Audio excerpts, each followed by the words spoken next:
Hello ladies and gentlemen, and welcome back to my channel for another 1/6 scale Hot Toys Marvel Disney Plus figure unboxing and review.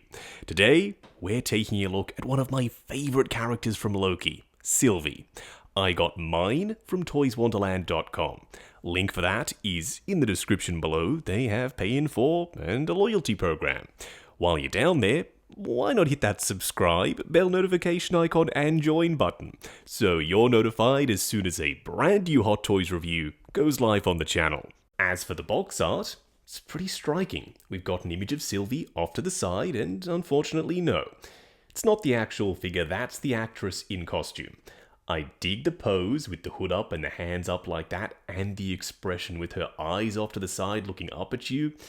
She almost looks innocent. We know she's not. She is a variant of Loki. She is 100% up to no good. In the background, we've got this ominous glow being emitted from a clock, and the hands of the clock, I'm 99% sure, are swords.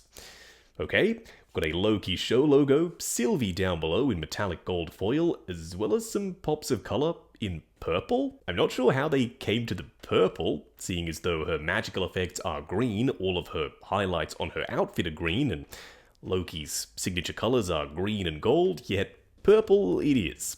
We've got Sylvie on the side and a couple more swords. On the back of the box you can see her eyes in one of the swords, also they have this kind of rough texture on the surface. You also have a couple more images from the show, one without her wearing the crown, and also one with her wearing the crown. The TVA symbol, her name, as well as some warnings and legal info. On the other side, the rest of the clock. Now, this is a slipcover, meaning, of course, you can remove it. And underneath it, an open window showcasing the figure inside. And this effect with this feathered yellow edge, it's so cool. It makes it look like one of the time portals. I'm still perplexed by the purple. If you know why the box is purple, just let me know down below. On the side, TVA, Miss Minutes, saying for all time always. And on the back, another TVA symbol, and another Loki show logo. Speaking of time portals, what do you know? Underneath the clam tray, there is a time portal, and we will discuss it. Unfortunately, it's not all sunshine and rainbows with that time portal. As for Sylvie herself, first in-hand impressions, so far so good. The proportions here and that head sculpt, they look really solid. What we are going to do now though is get all of her accessories laid out in the light box and take a closer look at everything she comes with. Well, almost everything. We do still have to look at the time portal, and you'll notice it's not here because it's too large. I couldn't fit it in frame. So we'll look at it separately in just a second. Starting off with the display base first, it's hexagonal. It's got this translucent edge in teal to match her sword. Nice, dig that, Hot Toys. The Loki show logo in high gloss, a silhouetted image of Sylvie, and the clock in the background. Plus, this surface is a rough textured finish. It's nice and grippy. We also have Sylvie for the nameplate, and up top, an adjustable crotch grabber. This little 1-2 combo is my favourite accessory here. It's the timeline reset charge. The reset charge itself has this translucent cylinder in the middle. There's something in there. Got the knob up top, couple of wires, and some buttons, and a little teeny tiny screen. This is painted super well for something so tiny. Then to actually activate it, you get this effect piece. Just like in the show, when they pop this down, it will kind of spill out of the charge and prune the timeline. This, unfortunately, is made of that super thin clam tray plastic though. Just this once, I'm not going to hold that against Hot Toys. That material choice, it needed to be that way. For that effect piece to be as thin as it is and translucent and convincing as the time reset effect, it needed to be that material, so for that reason, I'm fine with it. She does come with the time stick. You do have the translucent section up top, you know, where they jab people and send them who knows where in the timeline. Down below you have this little grip piece with some sculpted texture on the surface. And the grip is removable, because bringing in this additional part, you can plug it in and now it's a lot longer with a spike down the bottom. The spike is a little bit prickly, so please be careful not to spike yourself. There is some wood grain printed texture on the surface. Emphasis on printed. None of the wood grain is actually sculpted. I would have liked to have seen that, because rather than just being this smooth glossy finish, you would have actually been able to feel the wood texture. And then they could have painted it in brown as they've done and done a wash in the crevices to bring out all of that sculpt work. Instead, they've just printed it. Her Asgardian sword is cool. The curved blade is painted in this metallic teal, which picks up the light beautifully, I might add. We've got some Asgardian writing on both sides of the blade and the handle. Then for the pommel, I think my sword terminology is correct there, we have Fenrir's head. We also have some washes in the crevices pretty much everywhere to bring out all of that sculpt detail and give it this kind of aged look. There is also some speckling of dirt and grime on the surface of the blade once again to make it look older. The tempad is really small. It looks like a Nintendo DS almost if it was a steampunk design, but it's packed full of detail. Just not a screen. The screen is blank on both sides. You can remove this side piece and plug it back in. There's even some sculpt work on the underside of the actual main body. We've got the little buttons and switches and even a symbol of some kind down below. For the brown sections, there is some wood paneling detail printed onto the surface. I'm pretty impressed with how good this thing looks at this teeny tiny size. Oh, and as you saw, there's a working hinge. This is great. It's a huge step forward for effect pieces. You have these kind of spiky, translucent magical effects, which are pretty simple in and of themselves. They're attached to the hands permanently. You don't have to futz around with attaching these to hands and have them fall off constantly. This is so much better than having to do all of that rigmarole.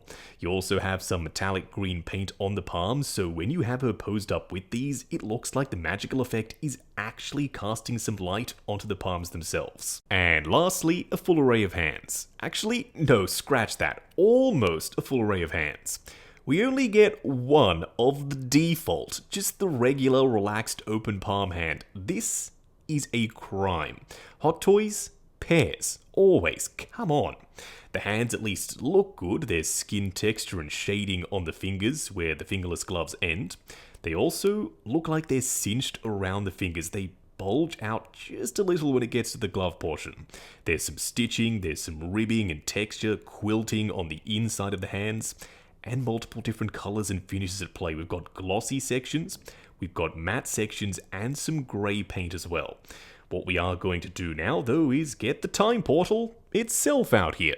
I did promise we'd look at the darn thing. I'm a man of my word. You might regret that I kept that promise. This is terrible.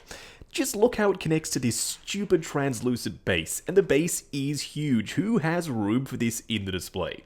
You could be thinking, oh, well, you'll just pop Sylvie's base on there, no problem. You could. It's still egregiously big, it doesn't solve the issue. The base will sit on here, yet it sticks out really far, and it just adds way too much depth. Then the time portal sticks up on these dicky little feet, and the portal itself is made of the cheapest, the nastiest clam tray plastic. We also have visible glue marks down both sides, and it is already deforming. It doesn't look flat, it doesn't look smooth, it's buckling, and overall, just doesn't look great. I'm really not happy with the time portal, and I was super excited for this thing. Okay, now we can look at Sylvie. Standing straight up and down in the light box, no crazy poses, or accessories, or anything like that. I don't know about y'all, for me, Sylvie stole the show in Loki in pretty much every scene that she was in. She just had a presence, and you could not take your eyes off her, at least I couldn't. I loved this character in the show. So I was really excited when Hot Toys announced her. That being said, that doesn't mean that she was going to be great by default. Being a Loki, a variant of Loki, mind you, she sits amongst a very esteemed group of figures. We've got the incredible Avengers 1 Loki, and then the new version. We also have the Thor Ragnarok version of Loki, which a lot of people love, the new upcoming TVA Loki, classic Loki, President Loki, just so many different versions of Loki. So she had to deliver on multiple levels. The head sculpt, the proportions, the body looking as realistic as it does, looking as seamless as it does. I can't spot a joint anywhere. So far, like I said in the unboxing segment, so good. Up close and personal, kicking things off with Sylvie's head sculpt. Not that long ago, Hot Toys really struggled with female head sculpts, and it was no secret they all had this kind of bug-eyed, doe-eyed expression, just a lack of any emotion at all. this head sculpt, I don't think it suffers from any of that. I can see the likeness to Sylvie. I dig the sculpt work for the skin texture. It is subtle, yet it is there. You'll see it in person. The eyes are full of life, and they're looking up ever so slightly. Then there's some blush, and you also have some speckling on the surface to give it that natural looking complexion. Not to mention the hair, this is some very fine sculpt work. All these individual strands, there's layering and there's depth here. She's got the bun up on top, and around the back, all these little dangly pieces down below that do make it look like hair. It is sculpted, and you can tell there's this kind of plasticky sheen to it with this metallic paint and washes in the crevices. In person, I know I keep saying that, this is just a very strong head sculpt. I think you're really going to like it. There is some skin tone and skin texture for her neck underneath the collar, and the little crown up on top. Unfortunately, you can't remove the crown. I was hoping you could, seeing as though they literally have a picture of Sylvie on the box art without it on, yet you can't. It's fixed in position. I do currently have her wearing her cloak. You can remove it, and we will in just a second. I do want to teach you a little trick. If you are new to collecting hot toys, this might be helpful to you. If you're not, just ignore this next segment, I guess. It's called pinch points. To get this cloak to sit down and to behave, because there's a lot of it, you can see around the back, it kind of has a mind of its own, you want to use the joints to pinch it down and lock it in position. There are wires down the front that do help a little. The pinch points, they will help you a hell of a lot more. Tuck the fabric underneath the joints at the shoulders, lock the arms down, and the fabric, it is now playing ball and it's sitting exactly where we want it to. Just pull it around and say we want it there, lock the arm down, and that's where it's going to stay. The same thing with the hood around the back. You can tuck it up underneath the hair, pull the head back ever so slightly, and the same effect has been achieved. That hood is now not going anywhere. If you do want her to wear the hood, you can. It doesn't look great, and I think that's because of the bun. Because it sits up so high, it makes this whole head sculpt area now look very triangular. You can adjust the wires and it helps. I still don't think I'm going to have her displayed with the hood on. If you want to, totally fine. I've now shown you what she looks like with the hood on, with the hood off, with the cloak on, and with the cloak off. Now that we have removed it, you can see her body, her proportions just so much better, and it looks very natural. I'm pretty sure that this body is specifically made for Sylvie, although I could be wrong. Around the back, she does have some sculpted tassels and some proper tassels down below. These are fabric, whereas these ones are rubbery plastic.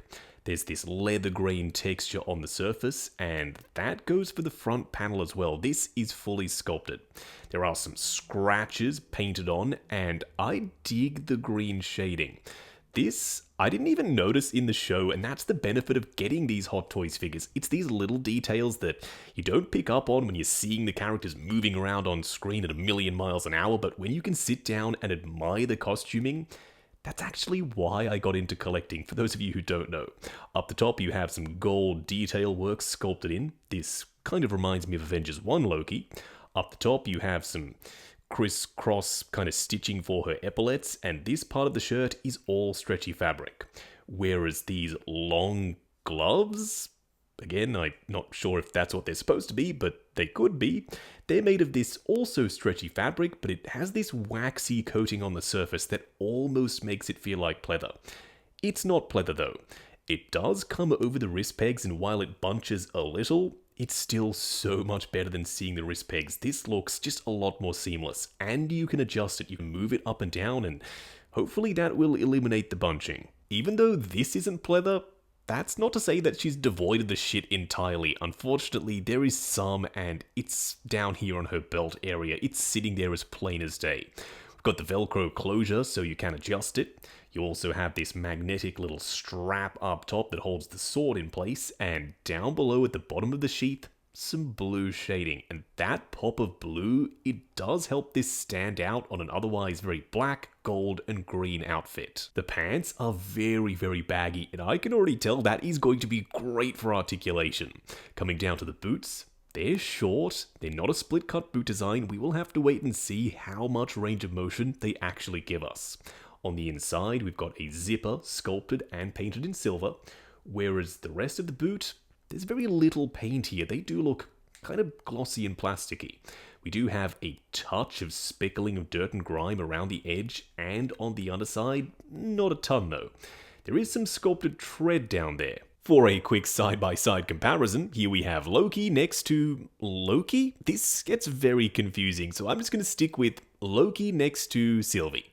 Sylvie is shorter than Endgame Avengers 1 Loki. Sounds contradictory, but it's true, that's what he is. Sophia DiMartino is 5'7" and Tom Hiddleston is 6'2". This scaling looks accurate to me. This is also the correct Loki to pair her with if you want to have Loki represented from the start of the show. This is the variant of Loki that grabs the Tesseract, travels around through time, and eventually gets nabbed by the TVA. Next up, So Toys Classic Loki. This is still, in my opinion, one of their best figures ever. It's dirty, it's grimy looking, there's no visible joints poking through the stretchy spandexy suit. And that likeness, it looks just like Richard E. Grant. Seriously, it's a solid figure. He's also taller than himself. Once again, Sylvie is a Loki variant. Sylvie is shorter than classic Loki. She is significantly taller than Croaky, though. Going over articulation, I'm pretty curious to see what's going on here. So let's get stuck in, starting off with the head sculpt. It's on a rubbery neck with a double ball peg inside, meaning she will look forward to there, which is great in my opinion. Going back to there, you also get swivel and pivot side to side. The arms will go up to there, they will go forward and back. You also have a butterfly joint at the shoulder that hinges up and down. Swivel at the bicep, double bend at the elbow going the full way, and for the wrist peg, a hinge and swivel. The torso is limited by this armor plating slash shirt thing.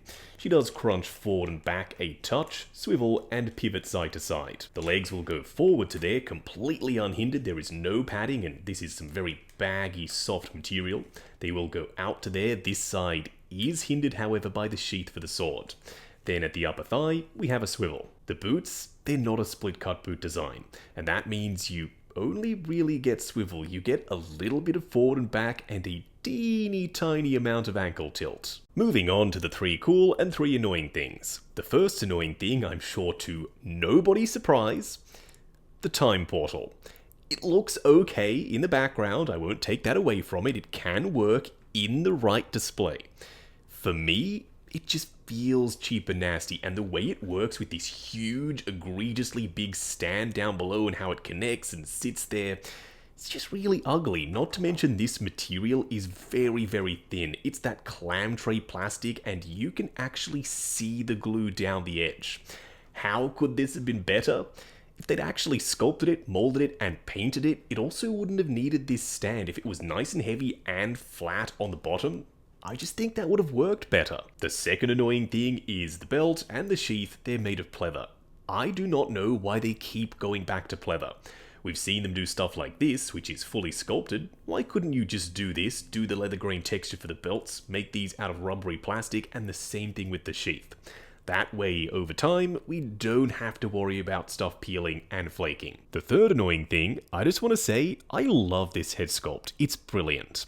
The only issue is that on the box art, now that I've seen Sylvie without the crown on, Hot Toys literally put an image of her on the box without it on, now I'm thinking, why can't I remove the crown on this head sculpt? You can see the slots where it slides into. This crown totally should have been removable. The first cool thing, the energy effect hands, for multiple reasons. The first is that the blast effect is fused to the fingers, meaning it's not going anywhere. It looks like it's floating and it's not going to fall off on you when you're posing. And number 2, these hands being bespoke to these effects, they can paint them as such. They've got some metallic green on the palm, and that just sells the illusion of this being a blast effect, like it's emitting light onto her hand. The second cool thing is the cloak just adds to the look rather than taking away from it, and this could have easily gone awry. It could have been too big, it could have been too bulky. It isn't, it's nice and thin even though it is 2-ply, and there are wires where they need to be around the front and around the hood. The third cool thing is that she is fully seamless from head to toe. There is not a single visible joint here, not at the neck, not at the wrist pegs, and certainly not down here at the ankles. Because they've gone with a non-split cut boot and they've got these fabric covers over the wrists, you can't argue with the results. She looks very realistic. Wrapping up on Hot Toys Sylvie based off her appearance in the Loki show on Disney+. Going into this, excited, yes. A little bit nervous, maybe. Hot Toys doesn't have the best track record when it comes to female figures. They have loose joints sometimes, they have single jointed elbows a lot of the time. We know that's a thing. The head sculpts can be lackluster or they can be amazing. Where does this figure fall in that range? She's definitely on the amazing end. I am very, very happy with the head sculpt here. I also dig the body, the proportions, how seamless it looks. You can't spot any joints almost anywhere. You also get multiple different options for the look. You can have the hood on, the hood off, the cloak on, the cloak off, up to you. Then the array of accessories, the tem pad, the time stick, the time bomb, and yes, even the time portal, it still adds something. You could have Sylvie popping up almost anywhere in the display. If you put the time portal there, Sylvie can be stepping out of it. If you want her in the endgame display for some reason, okay, get that done. If you want her in the Disney Plus display where she's going in my collection, yep, that works as well. So many options. That time portal, it just opens up a whole nother portal of possibilities. I am so sorry. So at the end of this, am I happy? Hell yeah, I am. Now, I got mine from toyswonderland.com. Link for that is in the description below. They have pay in 4 and a loyalty program. While you're down there, why not hit that subscribe, bell notification icon, and join button if you like the sound of seeing your name in the end credits of my reviews. Like, comment, and subscribe, and we'll catch you in the next video.